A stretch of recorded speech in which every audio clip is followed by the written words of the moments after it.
الرحيم الحمد لله رب العالمين والعاقبة للمتقين والصلاة والسلام على سيد الأنبياء والمرسلين وعلى آله الطيبين الطاهرين وأصحابه الهاديين المهديين وعلى الذين اتبعوهم بإحسان إلى يوم الدين. أما بعد،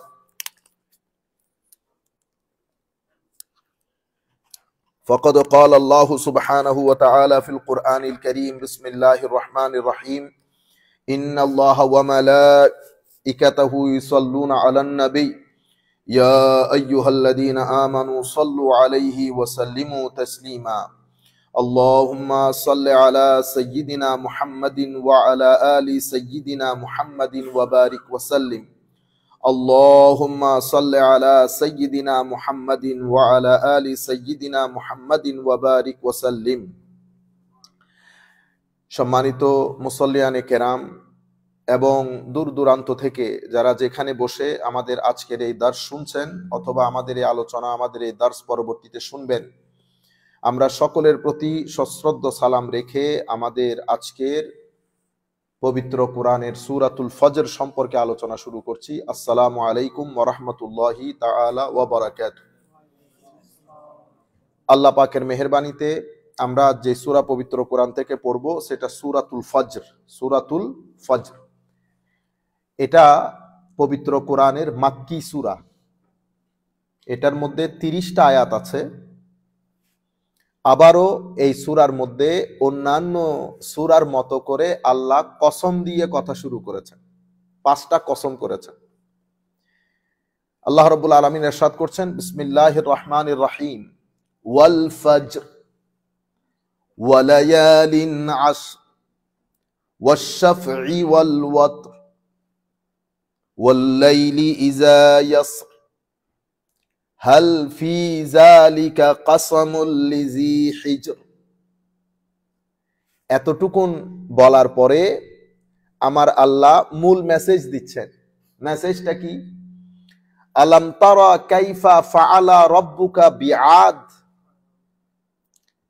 এটা হচ্ছে মূল মেসেজ।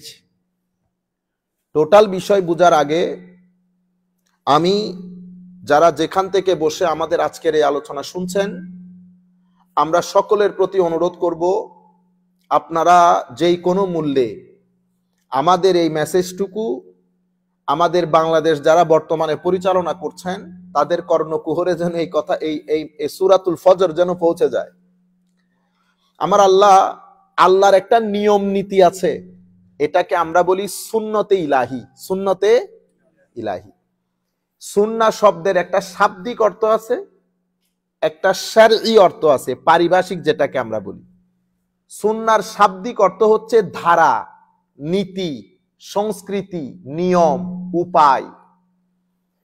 আমরা যখন বলবো সুন্নতে ইলাহি, এটা হচ্ছে এখানে সুন্না শব্দটি ব্যবহার হচ্ছে শাব্দিকভাবে। সুন্নতে ইলাহি মানে কি? আল্লাহর নিয়ম নীতি। আমার আল্লাহর কিছু নিয়ম আছে, কিছু নীতি আছে। আল্লাহর নিয়ম নীতির মধ্যে একটা নীতি হচ্ছে, যখন আপনি পৃথিবীর মধ্যে অরাজকতা তৈরি করবেন, সৃষ্টি করবেন, আরবির মধ্যে সেটাকে বলে ফাসাদ। কি বলে? ফাসাদ। আমরা বলি না ঝগড়া ফ্যাসাদ করিও না, ওই ফ্যাসাদ থেকে ওখানে এটা আরবি শব্দ। আরবি থেকে আমরা বাংলাতে গিয়ে এটারে কি বানাই ফেলছি? ফ্যাসাদ। কিন্তু অরিজিনাল শব্দটা হচ্ছে ফাসাদ। লা তুফসিদু ফিল আরদ। খবরদার, পৃথিবীর মধ্যে ফাসাদ সৃষ্টি করিও না। কোন কোন জায়গায় আল্লাহ এটাও বলেছেন যে ফাসাদ হত্যাযজ্ঞের চেয়েও খারাপ কাজ। কেন? ফাসাদ কি জিনিস? ফাসাদ হচ্ছে মানুষ, জনপদ, রাষ্ট্র, গ্রাম, বাড়ি, আমরা যেখানে থাকি, এমন কিছু করা যেটার মাধ্যমে মানুষের স্বাভাবিক জীবনযাত্রার মধ্যে ডিস্টার্বিং হয়, ব্যাহত হয়, অরাজকপূর্ণ পরিস্থিতি তৈরি হয়, মানুষের ভিতরে ভীতির সঞ্চার হয়। মানুষের ভিতরে ভীতির সঞ্চার হয় যখন আপনি সোসাইটির মধ্যে, দেশের মধ্যে, রাষ্ট্রের মধ্যে, আপনার বাড়ির মধ্যে, আপনার গ্রামের মধ্যে এমন কিছু করবেন যেটার মাধ্যমে সেই গ্রামে, সেই বাড়িতে, সেই দেশে যারা থাকে তাদের অন্তরে ভীতির সঞ্চার হবে, তাদের যে স্বাভাবিক জীবনযাত্রা সেটা অনেক বেশি ব্যাঘাত ঘটবে, ব্যাহত হবে, মানুষের জান মাল ইমান ইজ্জত এগুলা অনিরাপত্তায় পড়ে যাবে। এটাকে কি বলে? ফাসাদ। তো পৃথিবীর মধ্যে আমার আল্লাহর নিয়ম হচ্ছে যারাই ফাসাদ সৃষ্টি করবে, যারাই ফাসাদ সৃষ্টি করবে, আমার আল্লাহ পৃথিবী থেকে সেই সমস্ত ফাসাদীদের নাম চিরতরে নিশ্চিহ্ন করে দেয়। সেটা আপনি করলেও নিশ্চিহ্ন হবেন, আমি করলেও নিশ্চিহ্ন হবেন। কুফরের সাথে, মানে আপনি ধরেন ঈমান গ্রহণ করেন নাই, কুফর নিয়ে আছেন, কুফরের সাথে আপনার দেশ, আপনার রাষ্ট্র চলমান থাকবে, আমার আল্লাহ সেটাকে ধ্বংস করে দেবে না। কিন্তু ফাসাদের সাথে কোন রাষ্ট্র পৃথিবীর হিস্ট্রির মধ্যে কোনোদিন চলমান ছিল না। ফাসাদের সাথে যারা রাষ্ট্রকে পরিচালনা করতে চেয়েছে, আমার আল্লাহ তাদেরকে সময় দিয়েছে, কিন্তু আমার আল্লাহ তাদেরকে ছাড় দেন নাই। আল্লাহ বিভিন্ন আযাব দিয়ে তাদেরকে পৃথিবী থেকে নিশ্চিহ্ন করে দিয়েছে। সেই ধরনের নিশ্চিহ্ন করা কিছু জাতিদের মধ্যে অন্যতম জাতি হচ্ছে আদ গোষ্ঠী, আরেকটা হচ্ছে সামুদ গোষ্ঠী, আরে বনি ইসরাইল। পবিত্র কোরআন পড়লে খুললে দেখবেন আদুন, সামুদ, বনি ইসরাইল এগুলা পাবেন। আমার আল্লাহ ঘুরিয়ে ফিরিয়ে তাদের ধ্বংস যজ্ঞের কথা বলেছেন। এখান থেকে আমাদেরকে মেসেজ কি দিতে চাচ্ছেন? মেসেজ দিতে চাচ্ছেন যে ব্যাঘাত যদি সৃষ্টি করেন, ফিতনা ফাসাদ যদি সৃষ্টি করেন, ফাসাদের মূল বিষয় হচ্ছে অন্যায় করা। ফাসাদ যারা করে তাদেরকে আমরা বলি না ফ্যাসাদি। ফ্যাসাদি মানে অন্যায়কারী, জুলুমকারী। ফাসাদ হচ্ছে মানুষকে তার অধিকার থেকে বঞ্চিত করা। ফাসাদ হচ্ছে মানুষের ভিতরে ভীতির সঞ্চার করা। ফাসাদ হচ্ছে মানুষকে ন্যায় নীতি থেকে দূরে রাখা। ফাসাদ হচ্ছে সোসাইটির যে নিয়ম নীতি, লোকাল কাস্টমস, কালচার, এগুলার কোনো তোয়াক্কা না করে নিজের মননে শক্তির কারণে অহংকার বশত, অহংকারী হয়ে যখন আপনি মানব সমাজের মধ্যে যা মন চায় তা করবেন, এটাকে ফাসাদ বলে। কোরআনে পাকের মধ্যে এটাকে কতলের চেয়েও বেশি কঠিন বলেছেন, কতলের চেয়েও বেশি কঠিন বলেছেন। এখন ফাসাদকে আমি ডিল করব কি করে? এটা বড় ইম্পর্টেন্ট কোয়েশ্চেন আমাদের সোসাইটির জন্য, specially at this moment for Bangladesh. ফাসাদকে ডিল করার একেবারে মূল বিষয়টা আমরা আমাদের নবী সাল্লাল্লাহু আলাইহি ওয়াসাল্লাম থেকে শিক্ষা গ্রহণ করব। ফাসাদকে ডিল কেমনে করে? ফাসাদকে ডিল করার জন্য দুইটা জিনিস ব্যবহৃত হবে। একটা হচ্ছে রাষ্ট্রের নিয়ম নীতি, রাষ্ট্রের আইন কানুন। আরেকটা হচ্ছে সোসাইটির যারা ইন্টেলেকচুয়ালস আছেন, আলেম উলামা আছেন, সোসাইটির যারা এডুকেশনালিস্ট আছেন, শিক্ষিত শ্রেণী আছেন, তারা মানুষের ভিতরে জনমত তৈরি করবে, মানুষের ভিতরে জনমত তৈরি করবে, মঙ্গলের চিন্তা, ভালোর চিন্তা, পরিবর্তনের চিন্তা, ভালো মন্দ সবকিছুর ব্যাপারে উলামায়ে কেরাম জুমার মসজিদ থেকে মানুষের ভিতরে সচেতনতা বৃদ্ধি করবে। এটা পাবলিকের দায়িত্ব। পাবলিক এর চেয়ে বেশি কিছু করতে গেলে ফাসাদের পরিবর্তে ফাসাদ তৈরি হবে। ফাসাদ ফাসাদকে ডেকে আনে। আপনি যদি ফাসাদের মাধ্যমে ফাসাদকে আপনি যদি চান যে আপনি ট্যাকল করবেন, কিয়ামত পর্যন্ত আপনি ফাসাদকে ফাসাদ দিয়ে ট্যাকল করতে পারবেন না। সেই কারণে আমার নবী মক্কা শরীফ বিজয়ের পরে সাধারণ ক্ষমা ঘোষণা করে দিয়েছেন। এটা আমার নবীর একটা গ্রেট এক্সাম্পল আমার নবী সেট করেছেন, just to let us know how to deal with this circumstances, with this condition. এই কন্ডিশনের সাথে আপনি ডিল যদি এভাবে না করেন, ফাসাদের উপর যদি আপনি ফাসাদকে ফাসাদ দিয়ে রদ করতে চান, তো ফাসাদকে ফাসাদ দিয়ে কখনো রদ করা যায় না। সেই কারণে আমাদের বিশেষ করে আমরা যারা ছাত্ররা আছি, আমরা যারা ইয়াংস্টার্স আছি, আমার আল্লাহ জানতেন ফেরাউন একটা জালেমের নাম, সেটা আমি যেমন জানি কুল কায়নাত জানে। পৃথিবী জানে একটা জালেমের নাম। কেমন জালেম? এত বেশি ফিতনাবাজ এবং ফ্যাসাদি ছিল, সেই সোসাইটির মধ্যে পুরা রাজনীতিকে কন্ট্রোল করার জন্য ইউযাব্বিহুনা আবনাআহুম ওয়া ইস্তাহয়ুনা নিসাআহুম, সে কি করত? তাদের যে ইয়াংস্টার্স আছে, ইউথ আছে, তাদেরকে জবাই করত। ওয়া ইস্তাহয়ুনা নিসাআহুম, মহিলাদেরকে জীবিত রাখত। কেন জবাইটা? কেন? মনে রাখবেন, হত্যা দুই ধরনের হয়, একটা শুট করে হত্যা করে ফেলা, আর একটা হচ্ছে জবাই করা। জবাই করার মধ্যে আপনি রাষ্ট্রের সাধারণ মানুষের ভিতরে ভীতির সঞ্চার করতে চাচ্ছেন। আপনি যখন ভীতির সঞ্চার করতে চাইবেন, তো আপনি জবাইয়ের মধ্যে আসেন। আপনারা বুঝতে পেরেছেন? এই কাজটা করতো সাধারণ মানুষের মধ্যে ভীতি সঞ্চার করার জন্য। জুলুম করতে করতে করতে, কারণ যিনি ফাসাদ করেন ওনার সবচেয়ে বড় অসুখ হচ্ছে অহংকার। কি জিনিস? উনি মনে করেন উনি অনেক কিছু করে ফেলতে পারবেন। বুঝতে পেরেছেন? তো ফেরাউন, আল্লাহ রাব্বুল আলামিন তাকে সুযোগও দান করেছেন, ফাআকিদু কাইদা, সুযোগও দিয়েছেন, আমহিলহুম রুয়াইদা, মোহলত দিয়েছেন, সুযোগ দিয়েছেন। সুযোগ পেতে পেতে অ্যারোগেন্সের বিল্ডিং বানাতে বানাতে এটা একেবারে মাল্টিপ্লাজা বিল্ডিং হয়ে গেছে। এক পর্যায়ে সে বলতেছে, মুসাকে ডাকো তো একটু, আমরা মুসার খুদাকে একটু দেখি, মুসার খুদা থাকে কোথায়। ইন্না লিল্লাহ।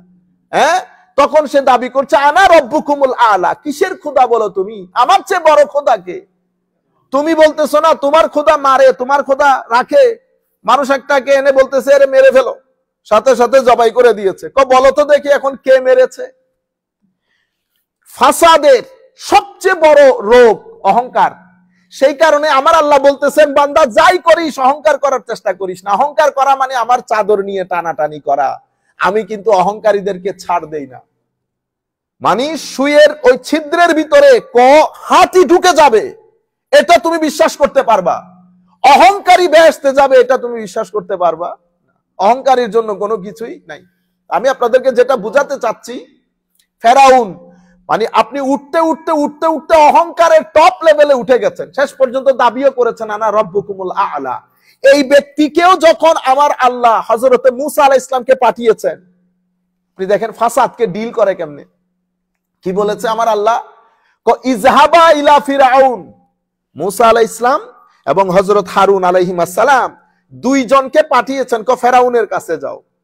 ফাকুলা লাহু কাওলাল লাইয়িনা, যখন তাকে আমার পক্ষ থেকে দাওয়াত দিবা, তো তুমি যেন সফটলি, পোলাইটলি, মোটিভেশন দেওয়ার জন্য স্পিরিচুয়ালি কথাটা তার কাছে রাখো, যেন তার ভিতরে আমার ভীতি সঞ্চারিত হয়।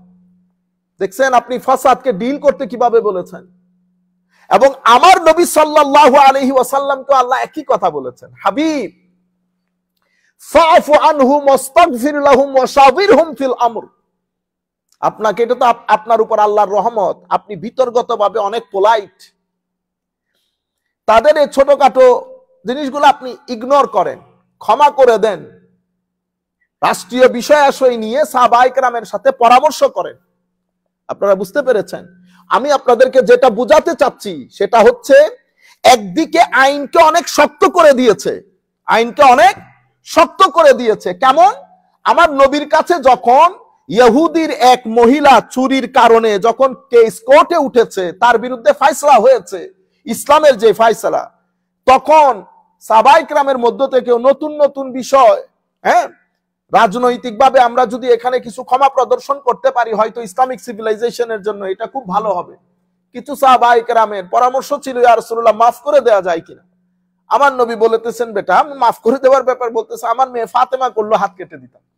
তো আমাদের মধ্যে কিছু ভাই আছে না, আমাদের মধ্যে ইনারা কথাগুলো এমন ভাবে তুলে ধরেন সাধারণ শ্রেণীর কাছে। আপনি যদি ইউথের সামনে বলেন, আমার নবী বলেছেন, এই তুমি আমার কাছে কিভাবে আসলেন, আমার মেয়ে ফাতেমা যদি চুরি করে আমি তার হাত কেটে দিতাম, আমার মেয়ে ফাতেমা চুরি করলো, হাত কেটে দিতাম। আরে ফাতেমা সাইয়্যিদা নিসায়ে আহলিল জান্নাহ, ফাতেমা রাদিয়াল্লাহু তাআলা আনহার আমার নবী জান্নাতের সর্দার হিসেবে ঘোষণা করেছেন। আমার নবী জানতেন না? এটা কথাটা কেন বলেছেন? আপনি ফাতেমাকে কোথায় নিয়ে যাইতে চাইতেছেন? আজীব এক সূরতে হালের মধ্যে ইউথকে আপনি মেসেজ কমিউনিকেট করতেছেন, লাখ মানুষ আপনাকে শুনতেছে, I have to be very careful with this personality. Abu Bakr সিদ্দিকের শানে কথা বলার সময়, ফারুক আজমের শানে কথা বলার সময়, সাহাবায়ে কেরাম হোক, আলে বাইত হোক, কথা বলার সময় আমাদেরকে সাবধানতা অবলম্বন করতে হবে। আমার নবী এই কথা কেন বলেছেন? বলেছেন, বেটা তোমরা ভুল বুঝতেছো কেন? ওর নামও ফাতেমা, তো আমার মেয়ের নামও তো ফাতেমা। আমার মেয়ে চুরি করলে আমি একই কাজ করতাম। তার মানে কি? তার মানে কি? আমার মানে ফাতেমা রাদিয়াল্লাহু তাআলা আনহুকে নিচে নিয়ে গেছে? ও বা ফাতেমা রাদিয়াল্লাহু তাআলা আনহু তো ফাতেমা। বুঝতে পেরেছেন? আপনি আমরা কি করি, মেসেজটা এমন ভাবে দেই তরুণ প্রজন্মকে বুঝিয়ে দেবেন এটা আমার নবী কেন বলেছেন। ফাতেমা রাদিয়াল্লাহু তাআলা আনহা কে? ফাতেমার ব্যাপারে আমার নবী সাল্লাল্লাহু আলাইহি ওয়াসাল্লামের ঘোষণা কি? ফাতেমা সাইয়্যিদা শাবাবে আহলিল সাইয়্যিদাতু নিসাই আহলিল জান্নাহ বলেন না আমার নবী? তো এটা মানুষকে শানটা তুলে ধরবেন, ফজিলতটা তুলে ধরবেন, যাতে এই সমস্ত পার্সোনালিটির ব্যাপারে আমাদের তরুণ প্রজন্মের কাছে রং মেসেজ না যায়। as far as this message is concerned, এটা আমার নবী কেন বলেছেন? বোঝানোর জন্য যে আইনের ক্ষেত্রে, আইনের প্রয়োগের ক্ষেত্রে আমার এই স্টেটের মধ্যে কোন ধরনের কম্প্রোমাইজ নাই। এখানে বড় ছোট, সাদা কালো, কে সব একই, সব একই। এটা ইসলামিক কানুন, সেটা আজ পর্যন্ত পৃথিবীর কেউ বাস্তবায়ন করতে পারেননি। তাহলে আপনি কোন সোসাইটির মধ্যে, আমাদের কোরআনে পাকের আরেক আয়াতের মধ্যে আমার আল্লাহ কি বলেছেন? আমার আল্লাহ বলেছেন, আপনি যদি আইনের শাসনটা প্রয়োগ না করেন, আইনকে এস্টাবলিশ না করেন, নিজের মতো করে ইন্টারপ্রেট করেন, আমার আল্লাহ বলছেন ওয়াইজা আরাদনা আন নুহলিকা কারিয়াতান আমারনা মুতরাফিহা ফাফাসাকু ফিহা, আমি যখন কোন দেশকে ধ্বংস করতে চাই, আমি যখন কোন দেশকে ধ্বংস করতে চাই, আল্লাহ আপনি দেশকে কেন ধ্বংস করতে চান? সব ফাসাদি। এখানে আইনের কোনো বিচার নাই, এখানে সাধারণ শ্রেণীর উপর জুলুম করা হয়, অত্যাচার করা হয়, এবং বড় যারা আছে তারা যেহেতু ফেভার পান, তারাও এখানে চুপ থাকেন। এদেরকে আমার নবী হাদিসে পাকের মধ্যে বলেছে বোবা শয়তান। কি বলেছে? বোবা শয়তান। যারা সত্যকে সত্য বলে না, যারা সাদাকে সাদা বলতে পারে না। আপনারা বুঝতে পেরেছেন? আমরা তো এখানে শতদা বিভক্ত না। ধরেন যে কোনো বিষয়ে আমরা কি করে যাই, পাঠ হয়ে ফেল, ইভেন একটা বিয়ের বিষয় নিয়েও পাঠ হয়ে যায়, ঠিক আছে? তখন আমরা কি করি? তখন আমরা কিন্তু ভালো কথাটা বলতে পারি না। আমি পক্ষের হওয়ার কারণে আমাকে চেষ্টা করতে হয় আমার পক্ষ যেটা, সেটা যে কোনো মূল্যের জন্য সেটাকে কি করি, সত্য বলি। ভাই, এটা প্রিন্সিপাল লেস মানুষের কাজ। যেই পক্ষেরই হন না কেন, সত্য কথা বলতে কখনো পিছপা হবেন না। যেটা সত্য সেটা, যারা যেটা ভালো, যেটা সৎ, এই কথাটা বলার সাহস রাখে, আমার আল্লাহ রাব্বুল আলামিন তাদের জবানের মধ্যে বরকত দান করেন, তাদের সিনার ভিতরে ফিউজার দান করেন। এই জন্য সব সময় শুধু আপনি ওই পার্টের বলে ওই পার্টের কথা বলিয়েন না। যেটা সত্য সেটা সব জায়গায় বলবেন, মানুষ নির্ভর করবে। চোর হলেও, আপনাকে অপছন্দ করলেও মানুষ বলবে যে ওর কাছে যাও, ঠকবে না, এ ঠকাবে না। বুঝতে পেরেছেন? এটা কিন্তু অনেক বড় সার্টিফিকেট আখেরাতে বাঁচার জন্য। আপনি যখন জানাজার মধ্যে দাঁড়িয়ে সার্টিফিকেট দেবেন, আল্লাহ আপনার সার্টিফিকেট গ্রহণ করবে। যে মানুষ যেরকম হোক, আমার অপছন্দ হোক, আমি যখন বলবো না যে আমাদের যে কোনো ভাই, আমাদের হাফেজ সাজ্জাদ আছেন এখানে, সাজ্জাদ ভাই, ধরেন ওনার সাথে আমার সম্পর্ক ভালো না, কিন্তু আমি বলতেছি সাজ্জাদ ভাইয়ের সাথে যান, তো উনি আমাকে বলতেছে সাজ্জাদ ভাইকে তো আপনি পছন্দ করেন। আল্লাহ পছন্দ অপছন্দ এক বিষয়, কিন্তু আপনি গেলে আপনার সাথে কি করবে না, আপনাকে ঠকাবে না। এটা অনেক বড় চরিত্রের একটা অনেক বড় দিক। আমি চাই আমরা সবাই এই ধরনের হই। শুধু পক্ষাবলম্বন করার কারণে, শুধু একটা নির্দিষ্ট আইডিওলজিকে সাপোর্ট করার কারণে, যে কোনো মূল্যে আপনি সাদাকে সাদা বলতে না পারলে, কালোকে কালো বলতে না পারলে, কিসের আইডিওলজি? আপনারা বুঝতে পেরেছেন? আল্লাহ রাব্বুল আলামিন আমাদেরকে বরকত দান করুক। তো আমার আল্লাহ বলছেন, আমি যখন ইচ্ছা করি এই দেশকে ধ্বংস করে দেব।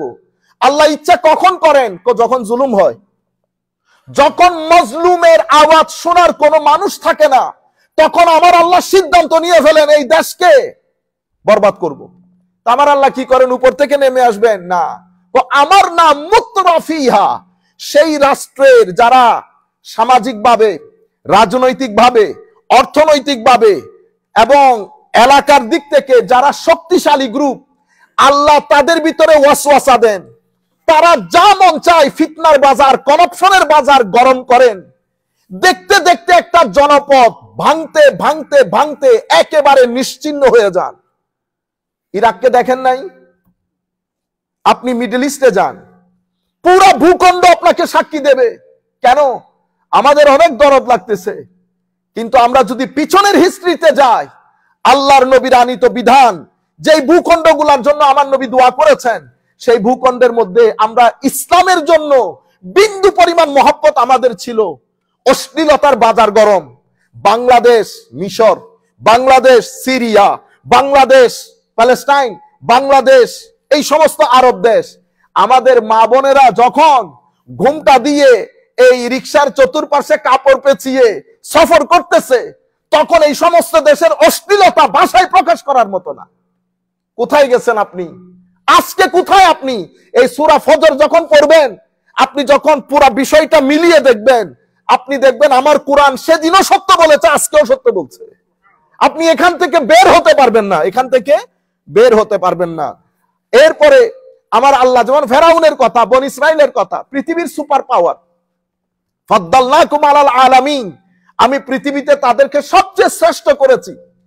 আদ এবং সামুদ যাদের কথা এখানে বলা হচ্ছে, এরামা জাতিল ইমাদ, আদ গোত্রের একটা, ধরেন একটা স্টেট, একটা কবিলা, পৃথিবীর শক্তির দিক থেকে, রাজনৈতিক দিক থেকে, টাকা পয়সার দিক থেকে, বুদ্ধি পরামর্শের দিক থেকে, জ্ঞান গরিমার দিক থেকে তাদের মতো জাতি পৃথিবীতে ছিল না।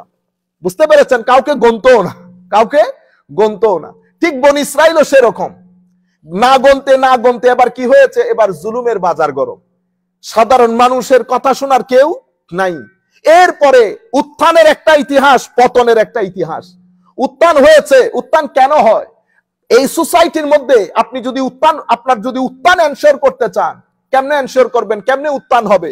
এই সোসাইটির মধ্যে বর্তমান এই পরিস্থিতিতে কোন রাষ্ট্র, কোন জাতি, কোন সিভিলাইজেশন যদি চায় আমি আবার মাথা তুলে দাঁড়াবো, তাহলে প্রধান বিষয় হচ্ছে অবশ্যই বিজ্ঞান এবং আপনার গবেষণা একটা উইং, এরপরে আপনার চরিত্র দুইটা উইং, আপনার মুখের কথা যা বলবো দুনিয়া উল্টে গেল আমার মুখের কথা উল্টাবে না, এই বিষয়গুলা। এরপরে ঐক্য, জাতি ঐক্য, এই চারটা উইং যেই জাতি যেই মুহূর্তে বাস্তবায়ন করতে পারবে, 50 বছরের মধ্যে সেই জাতি বিশ্ব মানচিত্রের মধ্যে মাথা তুলে দাঁড়িয়ে যাবে। কেউ তাদের প্রতিবন্ধকতা সৃষ্টি করতে পারবে না। এবার পতন কখন হবে? আপনি যখন বিজ্ঞান ছেড়ে দিবেন, গবেষণা ছেড়ে দিবেন, এরপরে আপনার চরিত্র যখন নষ্ট হয়ে যাবে, তখন আপনার ভিতরে পতন শুরু হয়ে যাবে। পতনের মধ্যে যদি জুলুম থাকে, অত্যাচার থাকে, তাহলে আপনাকে মাটির সাথে মিশিয়ে দেবে, মাটির সাথে মিশিয়ে দেবে। এই জন্য একটা উত্থানের ইতিহাস, একটা পতনের ইতিহাস। সেই কারণে উলামায়ে কেরাম বলছেন, আর যাই করেন রাষ্ট্রের মধ্যে জুলুম করবেন না। কেন? একটা রাষ্ট্র কুফর দিয়ে চলতে পারে, কিন্তু একটা রাষ্ট্র জুলুম দিয়ে চলতে পারে না। ওয়াল ফজর, আমার আল্লাহ বলতেছেন ফজরের কসম করছি। আগেও বলেছিলাম কসমের মুখাপেক্ষী আল্লাহ নন, কিন্তু আল্লাহ যাদেরকে বুঝাচ্ছেন তারা কসমের মুখাপেক্ষী। ওয়াল ফজর, আমাদের সব কিছুর শুরু ফজর দিয়ে। ফজর অসম্ভব গুরুত্বপূর্ণ আমাদের জাতীয় জীবনের জন্য, ব্যক্তি জীবনের জন্য, সমাজ জীবনের জন্য, কিন্তু আনফরচুনেটলি আমাদের জীবনে কোনো ফজর নাই। বাংলাদেশের বাংলা ভাষাভাষী আমার তো মনে হয় 85 to 95% জানেও না ফজর দেখতে কেমন। এখন তো আমাদের সমাজের কালচারই হয়ে গেছে আপনি 10টার আগে উঠতে পারবেন না। ইন্না লিল্লাহি ওয়া ইন্না ইলাইহি। সভ্য জাতি, উন্নত জাতি, সভ্য জাতি, উন্নত জাতি, এরা বেশিরভাগ ফজর দেখে। সুতরাং আপনি যদি এখন উন্নত হতে চান, আপনাকে অবশ্যই ফজর দেখতে হবে।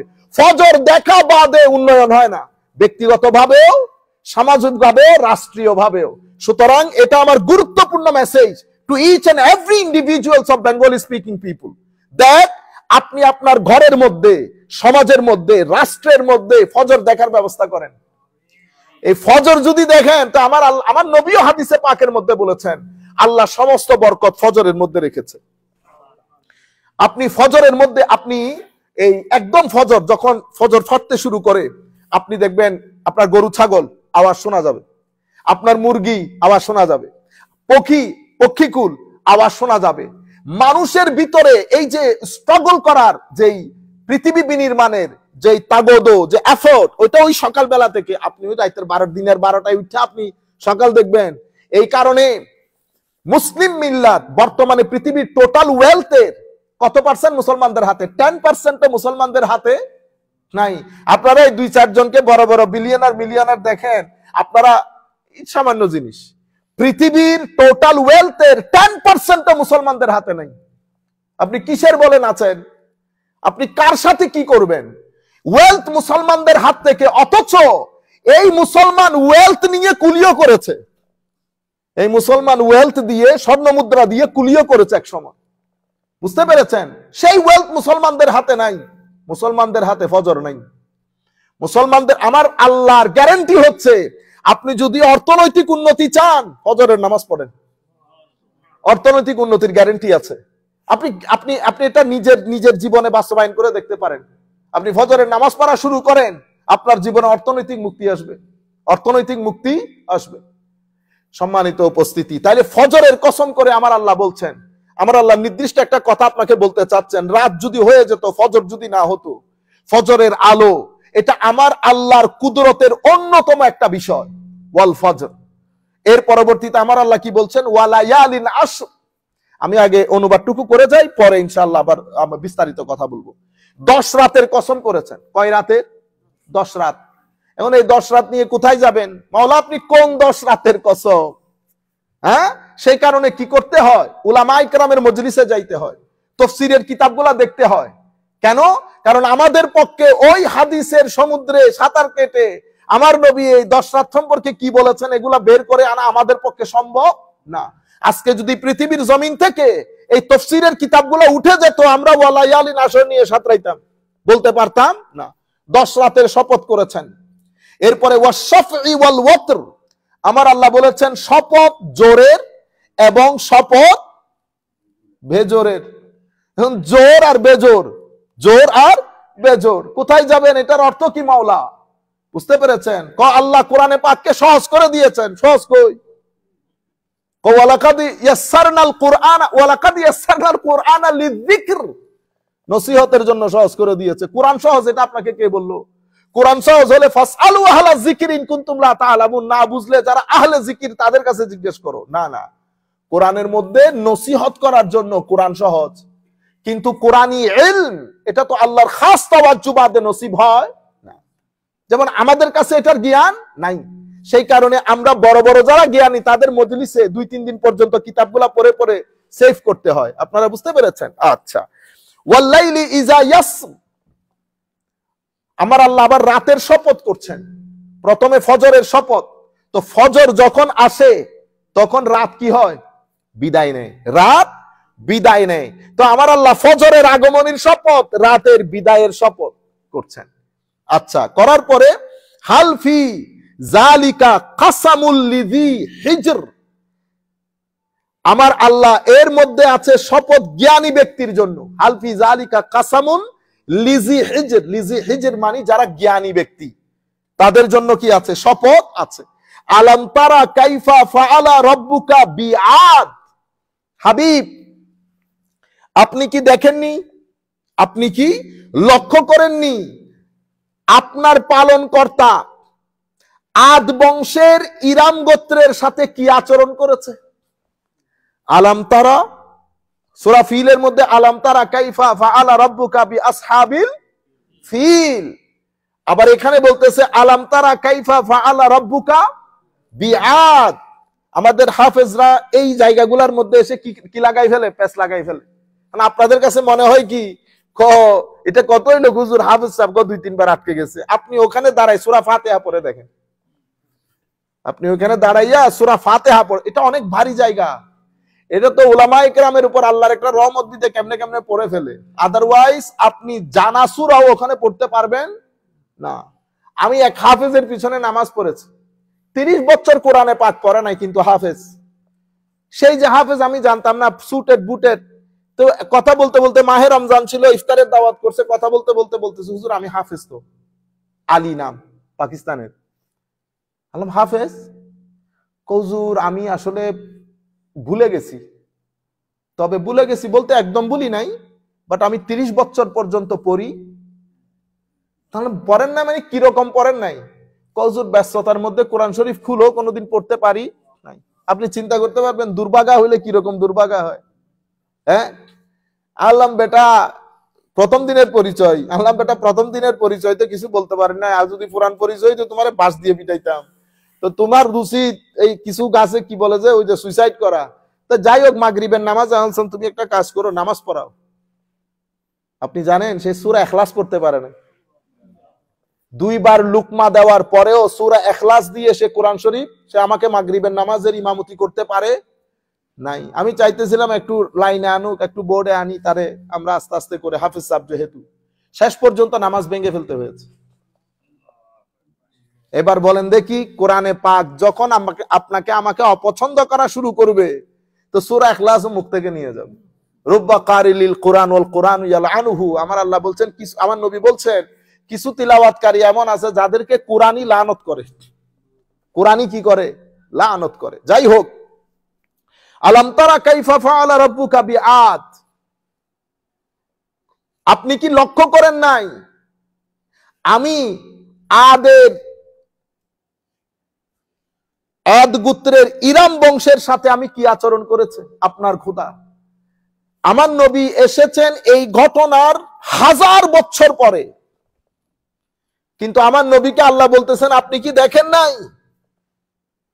তো আলাম তারা মানে এখানে তারা শব্দ ব্যবহার হয়েছে, তারা, তারা রুইয়ত থেকে। মাদ্রাসার যারা দেখছেন তাদেরকে বিনয়ের সাথে বলবো, এখানে রুইয়ত শব্দটা চোখের দেখার উদ্দেশ্য না, এটাকে বলে অন্তরের দেখা, অথবা আলাম তাআলাম, আপনি কি জানেন না, আল্লাহ আপনাকে জানিয়ে দিয়েছে।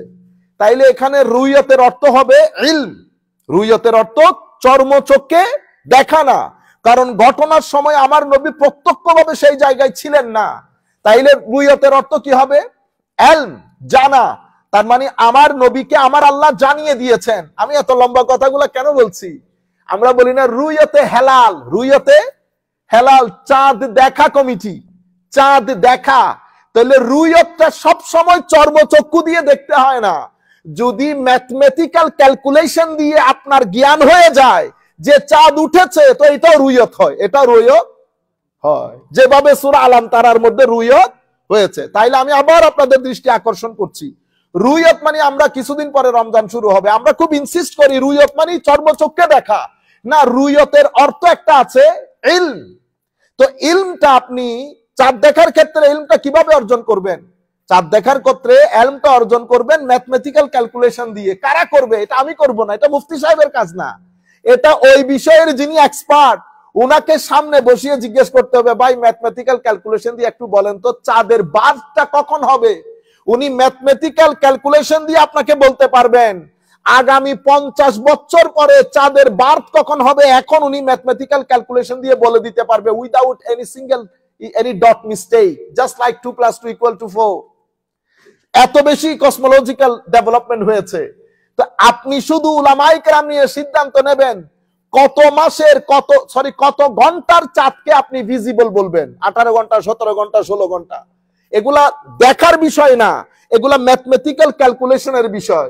তো রুইয়তে হেলাল যেটা, সেটা সব সময় রুইয়ত মানে চর্মচোখে দেখা না, এটা রুইয়ত মানে হচ্ছে কি জ্ঞানের মাধ্যমে জানা। যেভাবে আলাম তারা, আপনি কি প্রত্যক্ষ করেননি, আমরাও জানি আমার নবী তো তখন ঘটনায় উপস্থিত ছিলেন না। তো অর্থ কি হবে? উলামায়ে কেরাম বলতেছেন আলাম তাআলাম, আপনি কি জানেন না। তাইলে রুইয়তের একটা অর্থ হচ্ছে জানা বা না জানা। সেই ক্ষেত্রে রুইয়তে হেলাল মানিও জানা বা না জানা। কিসের মাধ্যমে জানবো? ম্যাথমেটিক্যাল ক্যালকুলেশনের মধ্যে জানবো। আচ্ছা, আলাম তারা কাইফা ফাআলা রাব্বুকা বিআদ ইরামা যাতিল ইমাদ, ইরামা যাতিল ইমাদ, তাদের দৈহিক গঠন স্তম্ভ ও খুঁটির ন্যায় দীর্ঘ ছিল। যাদের কথা বলা হচ্ছে দৈহিক গঠনের দিক থেকে অনেক লম্বা লম্বা, 16-17 গজ, এবং পিলারের মতো শক্তিশালী ছিল। আমার আল্লাহ বলেছেন এইরকম জাতিকে জমিন থেকে নিশ্চিহ্ন করে দিয়েছি আমি। কিসের কারণে? ফাসাদের কারণে। তুমি কোন পুকুরের মাছ? কাদেরকে বলতেছে? মক্কা শরীফের লোকদেরকে। তোমরা যে এত নাচানাচি করতেছো, হাবিব তাদেরকে বলে দেন, তারা তো চিনে, আদ গোত্রকেও চিনে, সামুদ গোত্রকেও চিনে, তাদের শক্তি, তাদের ঐশ্বর্য, তাদের সামগ্রিকভাবে তাদের যে গ্রেটনেস, সেটা সম্পর্কে তারা পরিপূর্ণরূপে ওয়াকিফাল। হাবিব তাদেরকে বলেন ইরামা যাতিল ইমাদ, আদ গোষ্ঠী হযরতে আমার নবী সালেহ আসার আগ পর্যন্ত আদ গোষ্ঠীর মধ্যে তারা দৈহিকভাবে, সামাজিকভাবে, রাজনৈতিকভাবে, অর্থনৈতিকভাবে সব দিক থেকে অনেক কঠিন ছিল, অনেক এগিয়ে ছিল, পৃথিবীতে নামকরা জাতি ছিল। কিন্তু ফাসাদের কারণে আমি পৃথিবী থেকে নিশ্চিহ্ন করে দিয়েছি তাদেরকে। ইরামা যাতিল ইমাদ।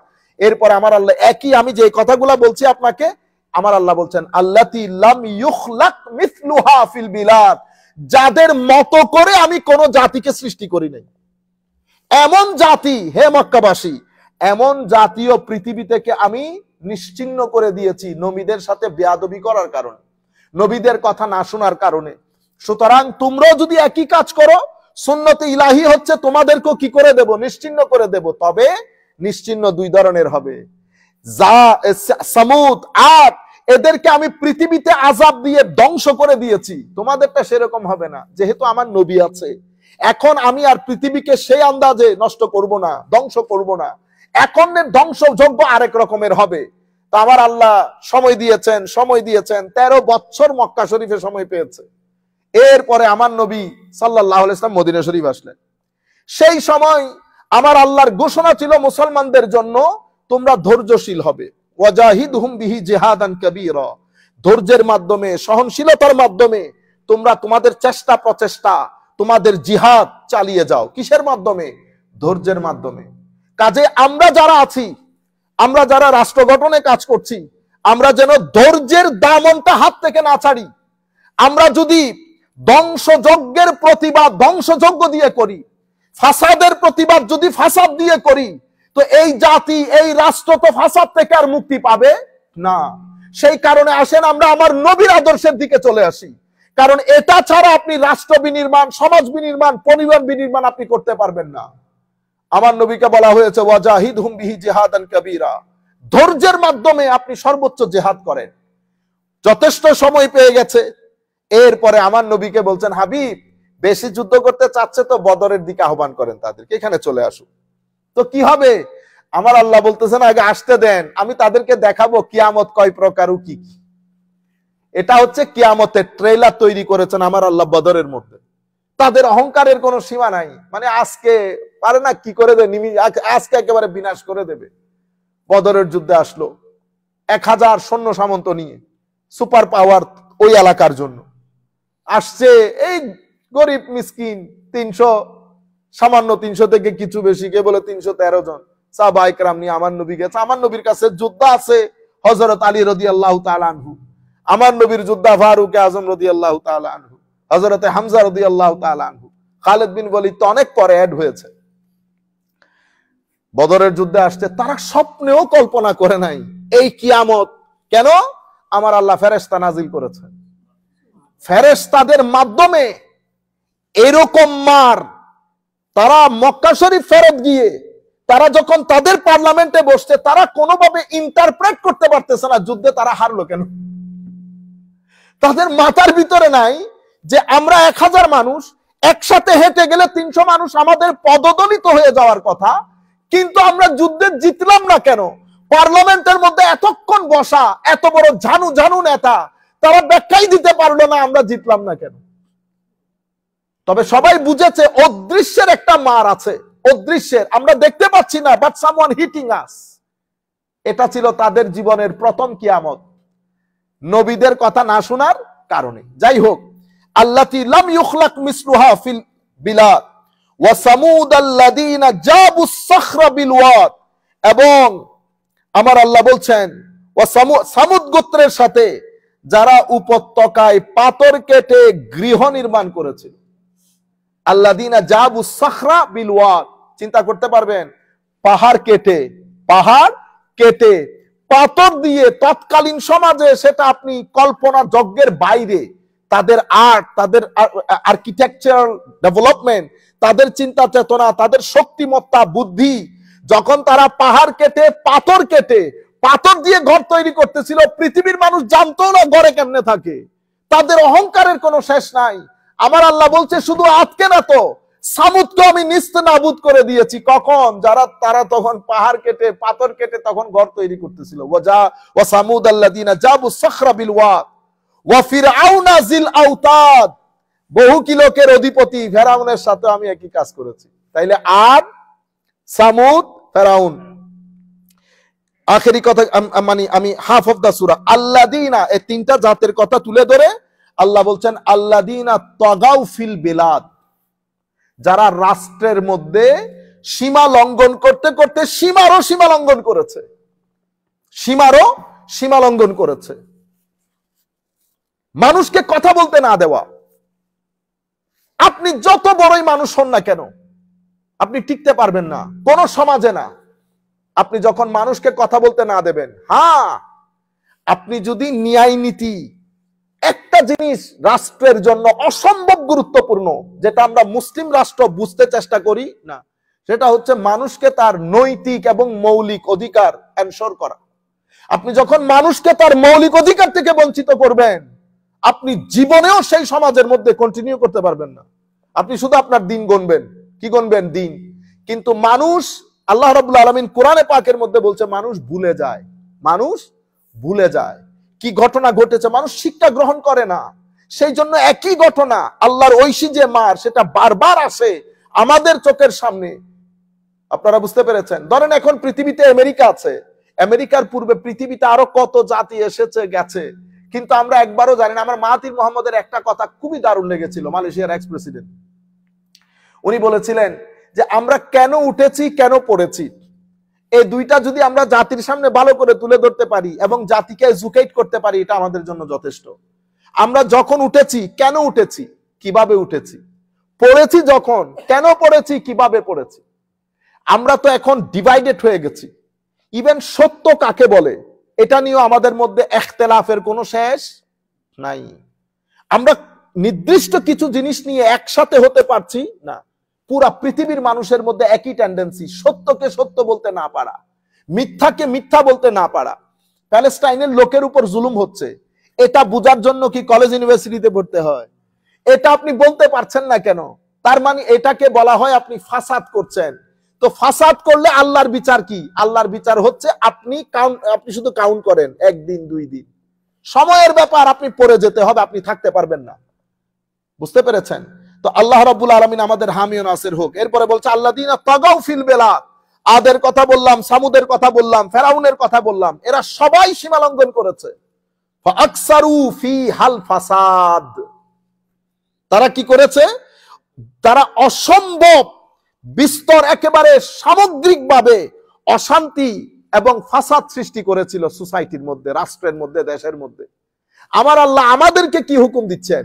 আমাদেরকে আমার আল্লাহ হুকুম দিচ্ছেন, ইন্নাল্লাহ, আমি যারা যারা যেখান থেকে বসে শুনছেন, বিনয়ের সাথে অনুরোধ করব আমাদের এই কথাগুলো স্পেশালি আমাদের ছাত্রদের কানে যেন চলে যায়। ইন্নাল্লাহ ইয়া'মুরুকুম আন তুআদ্দুল আমানাতি ইলা আহলিহা। আমরা স্মার্ট না আপনাদের মতো সাদাসিধা মানুষ, তবু আমাদের কথাগুলো শুনলে আমার মনে হয় উপকার সাধন হবে। কারণ আপনি যতই সুটেড বুটেড হন, আমরা রাজা অধিপতি শত মানুষকে টানেলের ভিতরে ঢুকে ঢুকে মরতেও দেখেছে কিছুদিন আগের কথা। সুতরাং আল্লাহর হুকুমের বাইরে না যায়। ইন্নাল্লাহ ইয়া'মুরুকুম, নিশ্চয় আল্লাহ তোমাদেরকে হুকুম দিচ্ছেন, আল্লাহর হুকুম, আন তুআদ্দুল আমানাতি ইলা আহলিহা, আমরা যেন আমাদের জীবনের যত কিছুকে আমরা আমানত মনে করি, সামাজিক, রাজনৈতিক, অর্থনৈতিক, যত কিছু আল আমানাত, যত কিছু আমানত, যেমন মসজিদ, মসজিদের জন্য একটা ট্রাস্ট দরকার। তো মসজিদ, আপনি এটা আমার ভাই, এই জন্য ওনাকে দিয়ে দিলাম। আমাদের ইংল্যান্ডের মধ্যে কি হয়, মসজিদের এমন এক ব্যক্তিকে ইমাম এনেছেন, যেটা বাংলাদেশের বাঁশখালী অঞ্চলের মসজিদের মধ্যে ইমাম হতে পারবে না, তাকে আপনি এখানে ইমাম দিয়ে দিয়েছেন। আপনি তাকে ইমাম দিয়ে কি কাজ করেছেন জানেন? আপনি আমার দ্বীনের গলা টিপে ধরেছেন। তরুণ প্রজন্ম মনে করছে দিনগুলা বুধে এরকমই, ধর্মটা বুধই এরকমই। কেন দিয়েছেন? উনি সভাপতি সাহেবের মামাতো ভাই, সভাপতি সাহেবের মামাতো ভাই, এক কারণ। দ্বিতীয় কারণ হচ্ছে হুজুর কোন রকম 200-300 টাকা দিলে হয়, কোন রকম 200-300 টাকা দিলে হয়। আজীব মাহৌল, আজীব মাহৌল। আপনার জন্য 2000 টাকা দরকার, আর মসজিদের এটার জন্য 300 টাকা দরকার। আমার ভাই, যিনি শিক্ষক, ওনার মুক্তি নামাজ দোয়ার মধ্যে তো আছে, ওনার আসল মুক্তি হচ্ছে শিক্ষকতার মধ্যে। আপনি পরিপূর্ণরূপে আপনার ছেলেকে যাকে পড়াচ্ছেন, আপনি তাকে পরিপূর্ণরূপে পড়াইছেন কিনা? আপনি এখানে বৈশা বৈশা মোবাইল টিপাইছেন, হ্যাঁ, তারপরে আপনি এখানে সুন্দর সুন্দর লম্বা লম্বা সূরা দিয়ে নামাজ পড়েছেন, না না, আপনি ওখানে আটকে যাবেন। কুল্লুকুম মাসউল, আমার নবী বলেছেন প্রত্যেককে জবাবদিহি করতে হবে। ওয়া কুল্লুকুম রা, এবং তোমাদের প্রত্যেকের নিজ নিজ দায়িত্ব আছে, সেই দায়িত্ব সম্পর্কে আল্লাহ প্রশ্ন করবে। আমার নবী তো বলেছেন যেই ব্যক্তি রাখাল গরু চড়ায় তাকে গরু চড়ানোর ব্যাপারে জিজ্ঞেস করবে। মসজিদ তো রয়ে গেল, এখন আপনি বুঝতে পেরেছেন আমরা কি করি, স্বজন প্রীতিতে চলে যায়। আপনি যখন স্বজন প্রীতি করবেন, আপনি যেই ব্যক্তিকে যেখানে বসানো দরকার সেই ব্যক্তিকে যদি আপনি সেখানে না বসান তো কি হয়েছে, জুলুম হয়েছে। আপনি যখন ইন্নাল্লাহ ইয়ামুরুকুম আন তুআদ্দুল আমানাত, এটা একটা আমানত, এটা একটা আমানত। মসজিদের ট্রাস্ট নির্ধারণ হবে, কাকে দিবেন? হুজুর এটা আমার মামাতো ভাই ফুফাতো ভাইয়ের বিষয় না, যাদের মাধ্যমে, যাদের মধ্যে এবিলিটি আছে, যাদের মাধ্যমে এটা সুষ্ঠু রূপে পরিচালিত হবে তাদের বুকে দিয়ে দেন। যখন দেখবেন এটা পরিচালিত হচ্ছে সুষ্ঠু রূপে, কোনো ধরনের সমস্যা ছাড়া, এটাতে আপনি ডিস্টার্ব করার দরকার কি? এটা করে করে ইংল্যান্ড, আমেরিকা সমস্ত মসজিদের মধ্যে, বাঙালি মসজিদের মধ্যে জুতা মারামারি থেকে শুরু করে সবকিছু হচ্ছে না। কেন? কারণ আপনি আমানতের খিয়ানত করছেন। আল্লাহর আদেশ হচ্ছে ইন্নাল্লাহ ইয়ামুরুকুম আন তুআদ্দুল আমানাত। আমাদের এখানে ভোট হচ্ছে, ভোটের মধ্যে এমপি ইলেকশন হচ্ছে, আপনি কাকে ভোট দিচ্ছেন? ওই চোরটাকে গিয়ে দিয়ে দিচ্ছেন। তার বিরুদ্ধে কেস, যে ব্যক্তির বিরুদ্ধে কেস আছে সে নিরেট চোর। আমি আপনাদের আমার এই আওয়াজ যেখানে যেখানে পৌঁছাইতেছে, আপনি যখন আপনার ওপিনিয়ন দেবেন কারো হাতে, আমার আল্লাহর নির্দেশ হচ্ছে অবশ্যই আল আমানাত ইলা আহলিহা, এই আমানতের যেই ব্যক্তি হকদার, চারিত্রিকভাবে জ্ঞানের দিক থেকে যেই ব্যক্তি হকদার, আমরা যেন এই আমানত তাকে দেই। আমি শিল্পী ও ক্রিকেটার, ওই হাবি জাবি এগুলা দিয়ে যদি আমি পার্লামেন্ট ভরে দেই, যারা আমার রাষ্ট্রের জন্য আইন তৈরি করবে, তাইলে আপনি আহালকে দেন নাই। আহাল হচ্ছে যেই ব্যক্তি চারিত্রিকভাবে জ্ঞানগতভাবে আমার জন্য আইন কানুন করতে সমর্থ, আপনি তাকে দেবেন। এটা হচ্ছে ইন্নাল্লাহ ইয়ামুরুকুম আন তুআদ্দুল আমানাতি ইলা আহলিহা, এটা আমার পার্ট, এটা সাধারণ জনগণের দায়িত্ব। এবার আমি যাকে আমানত দিব তার দায়িত্ব কি? তার দায়িত্ব হচ্ছে একই আয়াতের মধ্যে আমার আলোচনা, ওয়াইজা হাকামতুম বাইনান নাস আন তাহকুমু বিল আদল, সেই যখন আপনার কর্তৃক আমানত পেয়ে সেই যখন বিচার কার্য পরিচালনা করবে, সে যখন রাষ্ট্রের মধ্যে আইন তৈরি করবে, সেটা যেন আদালতের উপরে করে। কিসের উপরে? আদালতের উপরে। তাহলে আমার দায়িত্ব হচ্ছে যিনি যোগ্য তার কাছে আমানত দেওয়া, তার দায়িত্ব হচ্ছে আদালত অনুযায়ী রাষ্ট্র পরিচালনা করা। ইন্নাল্লাহ নি'ম্মা ইয়াইযুকুম বিহ, আমার আল্লাহ বলছেন, আল্লাহ কত সুন্দর ওয়াজ করেন, নিজে বলতেছেন কত সুন্দর ওয়াজ করেন। এটা হচ্ছে আমার আল্লাহর পক্ষ থেকে আমাদের জন্য এই কি বলে সাজেশন, অ্যাডভাইস, আল্লাহ রাব্বুল আলামিনের অর্ডার। আমরা সামান্যভাবে এই কয়েকটা 2 লাইনের তাফসীর করে এর পরবর্তীতে আমরা আগামী সপ্তাহে ইনশাআল্লাহ এই ব্যাপারে আলোচনা করব। তো আমরা যেটা বলেছিলাম, এই সূরার মধ্যে, এটা মক্কি সূরা, 30টা আয়াত আছে, কয়েকটা আয়াত আমরা পড়ব। ওয়াল ফজর, ফজর সম্পর্কে আপনাদেরকে জানানো হয়েছে, ওয়ালায়ালিন আশর, 10 রাতের শপথ। এখন 10 রাত বলতে কোন 10 রাত? সুবহানাল্লাহ।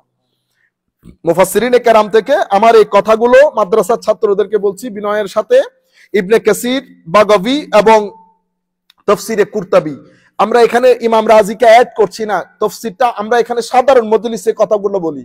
তো আমরা ইমাম রাজিকেও যদি এটা এখানে অ্যাড করি, কথাগুলো অনেক ভারী হয়ে যাবে। সেই জন্য ওনাদের দিক বিবেচনা করে আমরা চেষ্টা করি যে to keep it as simple as possible so that everybody can understand.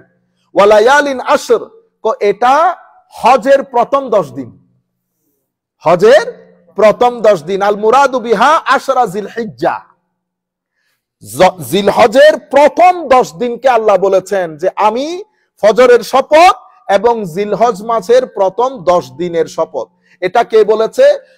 হযরতে আব্দুল্লাহ ইবনে আব্বাস, হযরতে আব্দুল্লাহ ইবনে জুবাইর, মুজাহিদ এবং ওয়াগাইরু ওয়াহিদিন মিনাস সালাফ ওয়াল খালফ।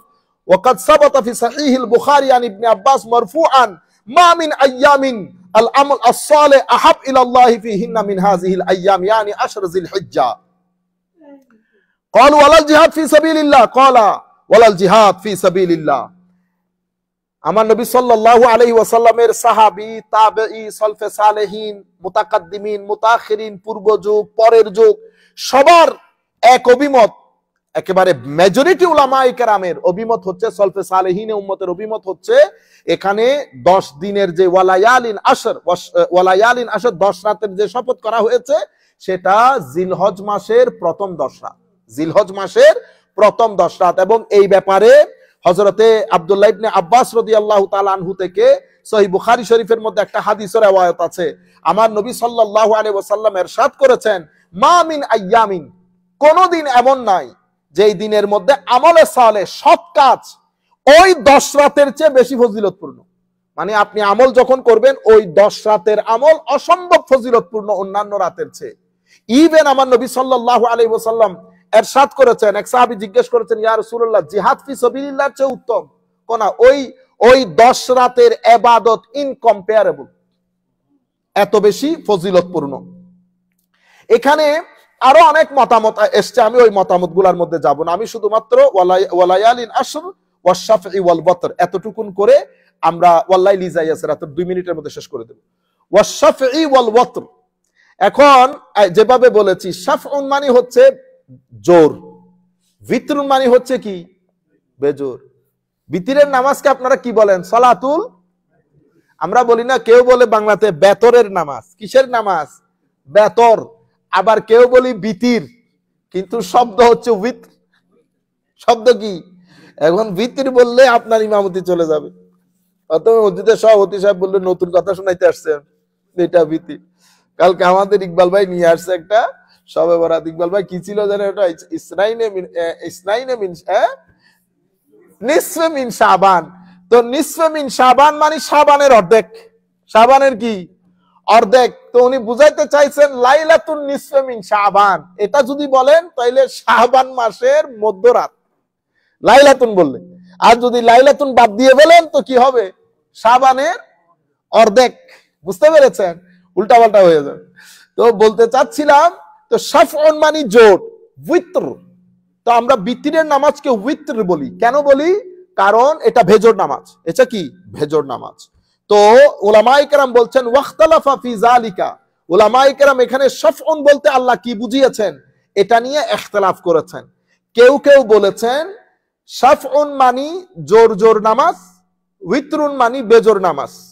কেউ বলেছেন এটা। وقال جابر بن عبد الله قال النبي صلى الله عليه وسلم والفجر وليال عشر, ঠিক আছে, قال هو الصبح وعشر النهار والوتر يوم عرفه। শাফউন বলতে ওই প্রথম 10 দিন, আর ভিতরুন বলতে ইয়মে আরাফাকে বোঝানো হয়েছে। ইয়মে আরাফা কোন দিন হয়? 9 তারিখ না? তো বেজর নাত। তো উনি বলতেছেন যে এখানে রমজানের জিলহজের প্রথম 10 রাত, ওইটাকে আল্লাহ কি বলেছেন? ওয়ালায়ালিন আশর, ওয়ালায়ালিন আশর, ওইটাই শাফউন জোড়া, যেহেতু 10 রাত। তো বেজর কোনটা? বেজর বলতে আল্লাহ ইয়মে আরাফাকে বুঝিয়েছেন, কারণ ইয়মে আরাফা ওয়াল বিত্রু ইয়মু আরাফা ওয়াশামু ইয়মুন আচ্ছা ওয়াশাফু হচ্ছে ইয়মুন নাহার। বলা হচ্ছে ওয়ালায়ালিন আশর প্রথম 10 রাত, আর শাফউন বলতে আমার আল্লাহ 10ই জিলহজ কুরবানির রাতকে বুঝিয়েছে, আর উইতরুন বলতে 9 জিলহজ আরাফাকে বুঝিয়েছে। বুঝতে পেরেছেন? আচ্ছা, ইয়মুন নাহার ওয়া হুয়া কওলু ইবনে আব্বাস ওয়া ইকরিমা ওয়া ইখতারাহু আন-নুহাস ওয়া ক্বালা হাদিসু আবি যুবাইর আন জাবির হুয়া আল্লাযী সাহানি নবী সাল্লাল্লাহু আলাইহি ওয়াসাল্লাম। অসংখ্য উলামায়ে কেরাম সালফে সালেহিন পরবর্তী যুগের উলামায়ে কেরাম বলেছেন এই আমার আল্লাহ এটাই বুঝাতে চেয়েছেন। লায়ালিন আশর দিয়ে প্রথম 10 রাত, শাফউন দিয়ে আমার আল্লাহ 10ই জিলহজ, এবং বিতরুন দিয়ে আমার আল্লাহ 9 জিলহজকে বুঝিয়েছেন। আবার অসংখ্য উলামায়ে কেরামের মধ্যে এই মত আছে, ওয়াশফি ওয়াল বিতর বলতে আমার আল্লাহ বুঝাতে চেয়েছেন আবু সালে ওয়াকাদা ক্বালু আশ-শাফউ আল খালকু। শাফউন মানে হচ্ছে আল্লাহর সৃষ্টি, বিতরুন হচ্ছে আল্লাহ। সৃষ্টি এটা কেমনে?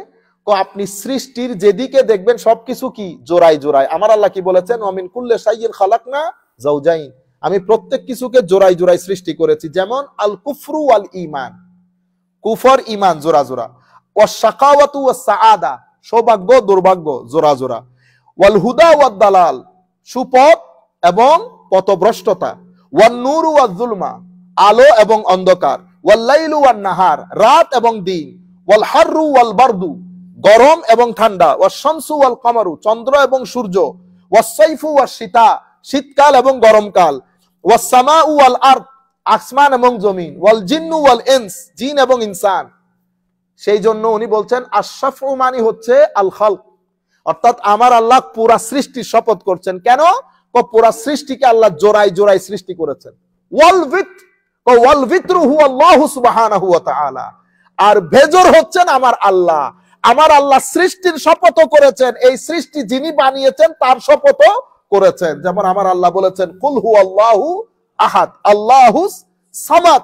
আল্লাহুস সামাদ মানে আল্লাহ লা ইয়াসমিদু, আমার আল্লাহ কোনো কিছুর মুখাপেক্ষী না, তিনি এক এবং একক। তাইলে ওয়াল ফজর ওয়া লায়ালিন আশর ওয়াশ শাফঈ ওয়াল ওয়াতর, এই হচ্ছে এইগুলার ব্যাখ্যা। জিনিসগুলো অনেক কঠিন, কিছু সূরা আছে টেকনিক্যালি অনেক অনেক ডিফিকাল্ট। আমি মানে ওই সমুদ্রের মধ্য থেকে, আপনি না বলছেন পুকুরে অনেক মাছ, বহুত কষ্ট করে রুই মাছ একটা দইরা আপনাদেরকে দিছি। দোয়া করবেন আল্লাহ রাব্বুল আলামিন যেন আমাদের হক ইজি করে দেন, এবং আমি বিশ্বাস করি এটা লাখো মানুষকে উপকার দেবে এবং উপকৃত হবেন, বিশেষ করে আমাদের উলামায়ে কেরাম। আমি এই পুরা সূরার মধ্যে আমি চেষ্টা করব এই সূরার মধ্যে আমার আল্লাহ আমাদেরকে কি বলেছেন বর্তমান সমস্যার সমাধানে। আল্লাহর দরবারে দোয়া করি আল্লাহ যেন আমাদের জবান দিয়ে যা বের করেন হক বের করেন। আল্লাহ যেন আমাদের জবান দিয়ে বাতুলতা মিথ্যা এই জিনিসগুলাতে বের না করেন, আমাদেরকেও আমাদের মুসল্লিয়ানে কেরামকে এগুলা থেকে দূরে রাখেন। ওয়া মা আলাইনা ইল্লাল বালাগুল মুবিন। আসসালামু আলাইকুম ওয়া রাহমাতুল্লাহি তাআলা ওয়া বারাকাতুহু।